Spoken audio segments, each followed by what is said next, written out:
አላህ Subhanahu Wa Ta'ala የሚገባ የሆነውን ፍራቻ የሚፈሩት የትኞች ናቸው አለ ዑለማዎች ናቸው አለ አልዑለማ ዑለማዎች ናቸው وفي الآيات الأخرى በሌላ አንቀጽ ሲናገር ምን ይላል قل هل يستوي الذين يعلمون والذين لا يعلمون እነዛ የሚያውቁትና ማያውቁት እኩል ይሆናልን በላቸው والله لا يستوون መቼም እኩል ሊሆኑ አይችሉም ዕውቀት ያለውና ዕውቀት የሌለው መቼም እኩል ሊሆን አይችልም በሌላ አንቀጽ አላህ Subhanahu Wa Ta'ala ምን ይላል يرفع الله الذين آمنوا منكم والذين أوتوا العلم درجات الله سبحانه وتعالى ከናንተ ውስጥ የአማኞችና የዕውቀት ባልተቤቶችን ደረጃዎችን ከፍ ያረጋል ብሎ አላህ Subhanahu Wa Ta'ala የነብያቶችን ዕውቀት ተሸክመው የሚሰሩ የሆኑ ሙእሚኖች በዚህ ልኩ ያወድሳቸዋል ማለት ነው የነብያቶችን ዕውቀት የተሸከሙ ነብዩ ሰለላሁ ዐለይሂ ወሰለም ይዘውት የመጡትን ዕውቀት የተሸከሙ የሆኑ ዑለማዎች በምን አመሳሰሏቸው ያኒ በንጁም በኮከብ አመሳሰሏቸው ያኒ በጨለማ በባህር በየብስ ከምድር እንዲሁም ከባህር ጨለማ በሚመሩባቸው በሆኑ ኮከቦች ነብዩ ሰለላሁ ዐለይሂ ወሰለም ያመሳሰሏቸዋል ምናሉ ان مثل العلماء في الارض كمثل النجم في السماء መሬት ላይ ያሉ ዑለማዎች ምሳሌያቸው አምሳያቸው ሰማይ ላይ እንዳሉ ኮከቦች ናቸው በእነዚህ ኮከቦች ምክንያት ሰዎቹ ከባህር ከየብስ ጨለማ ይመሩባቸዋል እነዚህ ኮከቦች ሲጠፉ በኮከቦች ምክንያት የሚመሩ የሆኑ ተማሪዎች መንገዱን ለመሳት ለመጥፋት ይቀርባሉ ብለው ነብዩ ሰለላሁ ዐለይሂ ወሰለም ዑለማዎችን በኮከቦች አመሳሰሏቸው ማለት ነው ለኮከቦች ሶስት ጥቅም አላቸው አንደኛ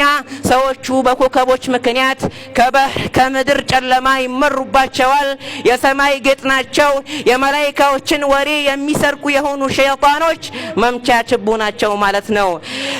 ይሄ ሶስቱም መገለጫዎች በዑለማዎች ላይ ምድር ላይ ባሉ ዑለማዎች ላይ ይሰበሰባል እነዚህ ዑለማዎች ምንድናቸው ያኒ ከሰዎቹ በዑለማዎች ምክንያት ከሽርክ ከቢድዓ ካላዋቂነት እንዲሁም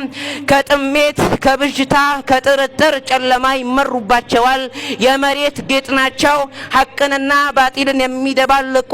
በዲን ላይ የሌለውን ነገር የሚያስገቡ የሆኑ ሸያጢን الانس والجن ሸይጣኖችና የጂን ሸይጣኖችን ያመጡትን የሆነውን ነገር በመመለስ ዕውቀታዊ በሆነ ማስረጃዊ በሆነ ነገር በመመለስ የእኒ መምቻ ችቦ ናቸው ማለት ነው ዕውቀት መሬት ላይ ቆይቶ እስከ ዘወተረ ድረስ ሰዎቹ በመመራት ላይ ናቸው ዕውቀት ደግሞ መቆየቱ የሚዘወትረው ምን ሲኖር ነው ዕውቀትን የተሸከሙ ሰዎች ዑለማዎቹ ሲዘወትሩ ነው ዕውቀትን የተሸከሙ ሰዎች ሲጠፉ ዕውቀት መሬት ላይ ሲጠፋ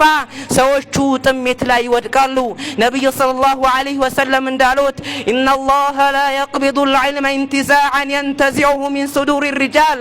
الله سبحانه وتعالى ዕውቀትን በሰዎች ልብ ላይ ቦጭቆ ያነሳውም ነገር ግን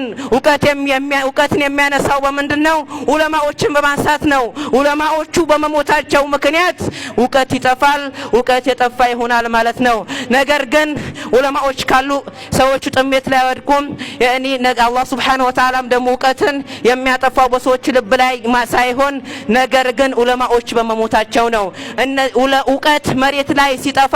ሰዎቹ አላዋቂዎችን መሪ አድርገው ይዛሉ እነዚህ አላዋቂዎች ይጠየቃሉ ያለምንም ዕውቀት ፈትዋ ይሰጣሉ ራሳቸው ጠመው ሌላውንም ያጠማሉ ማለት ነው هذا مصيبة عظيم ይህ በጣም ትልቅ የሆነ ሙሲባ ነው ትልቅ የሆነ አስቸጋሪ የሆነ ነገር ነው ማለት ነው ስለዚህ ዑለማዎች እንዳይጠፉ ምን ማድረግ አለብን ዱዓ ልናረግ ይገባል እኛም ደግሞ የዑለማዎችን ደረጃ ለመድረስ መልፋት አለብን መትጋት አለብን ሁላችንም የዑለማዎችን ደረጃ ለመድረስ መልፋት አለብን ማለት ነው የነብያቶችን ወራሽ መሆን የፈለገ ከሰዎች ሁሉ የተሻለ መሆን የፈለገ የጀነቱን መንገድ እንዲገራለት የፈለገ ምን ማድረግ አለበት ዕውቀትን መማር አለበት ማለት ነው اللهم